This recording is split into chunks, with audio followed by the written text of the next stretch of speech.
My name is Judy Regensteiner. I'm professor of medicine at the University of Colorado School of Medicine and director of the Center for Women's Health Research, also the Judith and Joseph Wagner Chair of Women's Health Research in Denver, Colorado.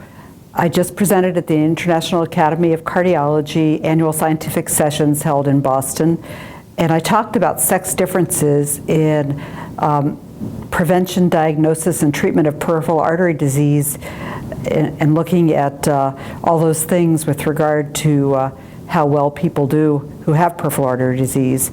And it used to be thought that only men got peripheral artery disease, but really women have a similar prevalence of the disease compared to men. So it's really both a man's and women's disease. In both sexes, it induces a higher risk of other types of cardiovascular disease like a heart attack or stroke. Women may have actually worse consequences of having a heart attack or stroke, so it's of consequence for both men and women. Other things that are different between men and women include perhaps diagnostic measures and results. Women may be a little harder to diagnose with PAD. Women often have subclinical disease, which isn't picked up clinically until later on than men. And treatments may vary, although we don't know enough about it because a lot of times women have not equally been in trials, clinical trials of cardiovascular disease and peripheral artery disease. So there's a lot to learn in both sexes, but we need especially to learn more in women because we know much less about women and peripheral artery disease.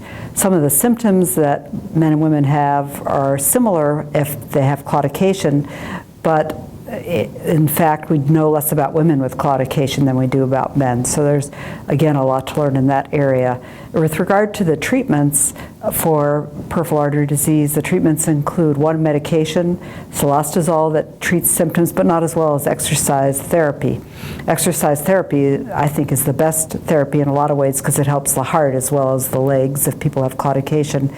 But it's very underutilized, particularly in women. So again, we don't know much about it, as much about it in women as we do in men, although it does appear to be beneficial in both men and women.